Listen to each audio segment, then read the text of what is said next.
এক থালা ভাত যেন এই বাটা দিয়েই খাওয়া হয়ে যাবে। ওহ, কি দারুণ টেস্ট! সত্যি বলছি। এটা কি বলো তো?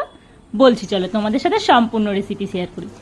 এই যে বরবটিগুলো দেখছো, এগুলোকে প্রথমে আমি কুচি কুচি করে কেটে নিয়েছি, একদম ছোট ছোট করে। তারপরে ধুয়ে নিয়ে জল ঝরিয়ে ব্যাস কড়াই বসিয়ে দিলাম। তার মধ্যে কাঁচা লঙ্কা, কালো জিরে আর একটু গোটা জিরে ফোড়ন হিসাবে দিলাম। আর এই বরবটিগুলো তারপর তেলের ওপর দিয়ে একটু নাড়াচাড়া করলাম।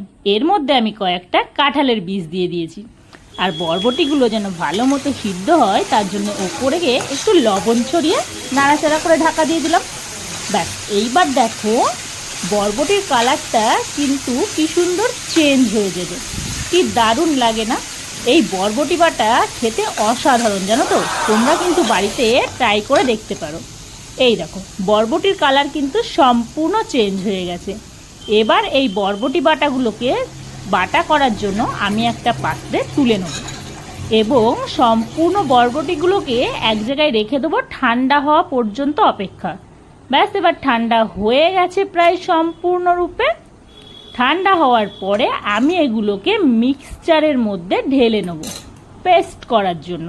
শিলনোড়ায় বাটাবাটি খুব ঝামেলার ব্যাপার, তাই শর্টকাট আমি মিক্সচারটাকেই বেছে নিলাম।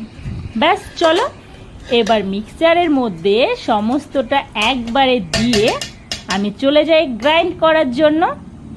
ব্যাস, এটা কিন্তু সুন্দর একদম মিহি দানায় পেস্ট হবে, মিহি দানায়, বেশ দারুণ খেতে লাগে।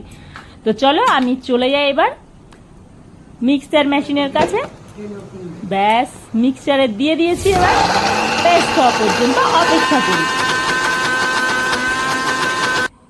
দেখো কি সুন্দর পেস্ট হয়ে গেছে, দেখতেই পাচ্ছ পুরো একদম পেস্ট হয়ে গেছে। এখানেই কিন্তু শেষ না, সবে ওটা 60% কমপ্লিট হলো, এখনো 40% বাকি আছে। কড়াই গরম করে তার মধ্যে তেল দিয়ে বাটাটা তার মধ্যে ঢেলে দিলাম। এইবার নাড়াচাড়া করে সামান্য পরিমাণ হলুদ আর কিছুটা লবণ দিয়ে ভালো করে নাড়াচাড়া করতে হবে। এবার নাড়াচাড়া করার সময় দেখো ফাটছে, তার জন্য আমি এটাকে ঢাকা দিয়ে দেবো। দেখছো কেমন ফাটছে? ব্যাস দেখো এর কালারটা চেঞ্জ হয়ে গেল, কালারটা কিন্তু আরও চেঞ্জ হয়ে যাবে। এইবার কিন্তু হাত বন্ধ করলে হবে না, তাহলে কড়াইতে লেগে যাওয়ার দারুণ একটা সম্ভাবনা রয়েছে। তাই সম্পূর্ণভাবে নাড়াচাড়া কিন্তু কন্টিনিউ করেই যেতে হবে। দেখো আমার বরবটি বাটা প্রায় 90% কমপ্লিট হয়ে গেছে, এখনও কিন্তু 10% বাকি আছে, সম্পূর্ণ কমপ্লিট হয়নি।